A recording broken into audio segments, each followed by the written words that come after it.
बोल श्री वृंदावन बिहारी लाल की जय। जय श्री राधे श्याम। राजा परीक्षित ने पूछा,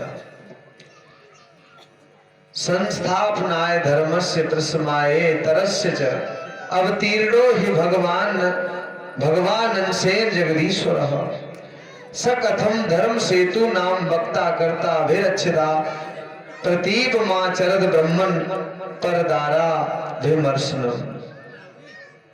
राजा परीक्षित ने प्रश्न किया, गुरुदेव, भगवान श्री कृष्ण सारे जगत के एकमात्र स्वामी हैं।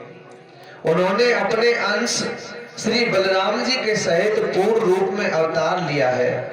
उनके अवतार का उद्देश्य था धर्म की रक्षा करना, धर्म की स्थापना करना। गौर से समझना परीक्षित जी,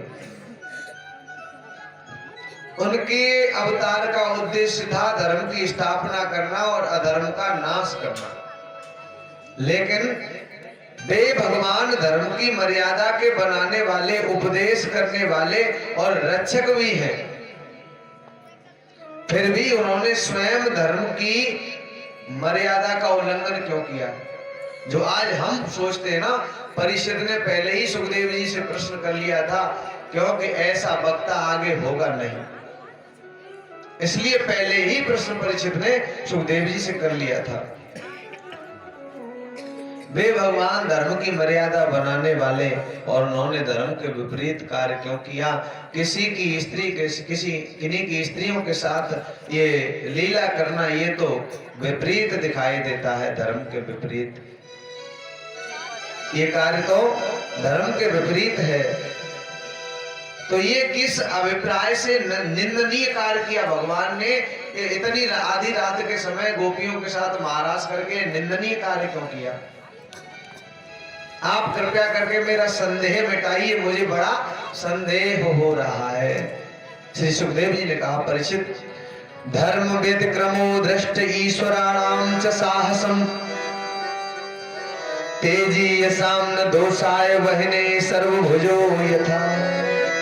परीक्षित, सूर्य, अग्नि आदि ईश्वर समर्थ कभी कभी धर्म का उल्लंघन और साहस का काम करते हुए देखे जाते हैं।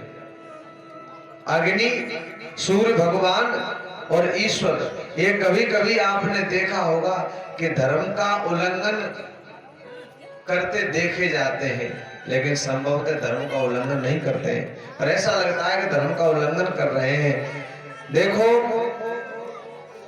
परंतु उन कामों से उन तेजस्वी पुरुषों को कोई दोष नहीं लगता।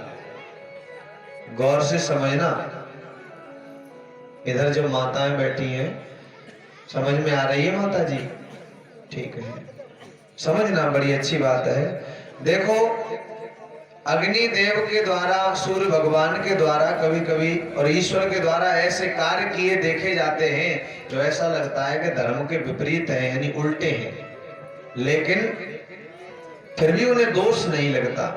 जैसे अग्नि सब कुछ खा जाता है, अग्नि में चाहे गीली, चाहे सूखी, चाहे गंदी, चाहे कैसी भी लकड़ी डालो, गंदा कूड़ा डालो, कैसा भी डालो, सब जल जाता है, बाद में राख रह जाती है। कहीं दिखाई देती है कि ये गंदगी है, राख स्वच्छ दिखाई देती है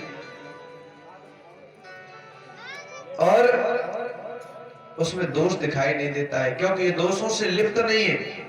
ऐसे ही भगवान ने जो गोपियों के साथ रास किया, वो दोष से रहित था। परीक्षित जी, गंगा स्नान के लिए जब हम जाते हैं तो वहां से कमंडल में जल लेके आते हैं, गंगा जल कमंडल में या बोतल में लेके आते हैं, फिर उसे घर ले आते हैं। और घर में सोवर अगर हो जाती है ना, सोवर, तो कहते हैं वो तो बेकार हो गया, फैला देते हैं ना, है? और उस गंगा जल को कोई कुत्ता मुंह डाल दे, जैसे गंगा जी से भर के लाए कमंडल में जल, उसे कुत्ता बिगाड़ दे तो क्या करते हैं? फेंक देते हैं, फैला देते हैं, क्योंकि अब ये दूषित हो गया। अच्छा, ऐसे कुत्ते गंगा जी में लौटते हैं रोज, तो फिर गंगा मैया तो दूषित नहीं होती है। अरे उसमें तो मुर्दे जला करके राख भी डाल दी जाती है, फिर गंगा मैया तो दूषित नहीं होती है, क्योंकि ईश्वर अंश जीव अविनाशी।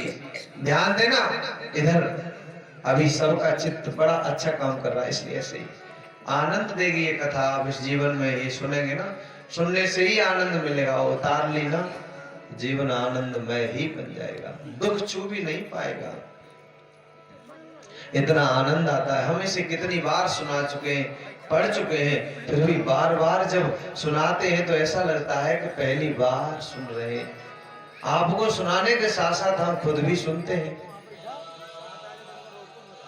तो देखिए, गंगा मैया में ऐसे सुअर और ऐसे कुत्ते कितने लौटते हैं, फिर गंगा मैया तो कभी दूषित नहीं होती, क्योंकि वो अंशी है। और जो जल लेके आए गंगा में से, वो कमंडल में, वो उसका अंश है। और अंश में दोष होता है, अंशी में दोष नहीं होता है। ईश्वर अंश जीव अविनाशी। ऐसे ही हम आप ईश्वर के अंश हैं, तो दोष हम में पाया जाता है। हम में दोष है। समर्थ कौन है? दोष गुसाई। सामर्थ्यवान में दोष नहीं होता है, तो दोष हम में पाया जाता है, ईश्वर में कोई दोष नहीं है। क्योंकि अंश दूषित हो जाता है, लेकिन ईश्वर कभी दूषित नहीं होता है। इसलिए तो गंगा मैया में कितने ऐसे स्नान किए थे, गंदगी डाली जाती है, फिर भी गंगा मैया का गंगाजल दूषित नहीं होता, वो अंश दूषित हो जाता है। ऐसे ही भगवान में कोई दोष नहीं है। परीक्षित का संदेह मिट गया।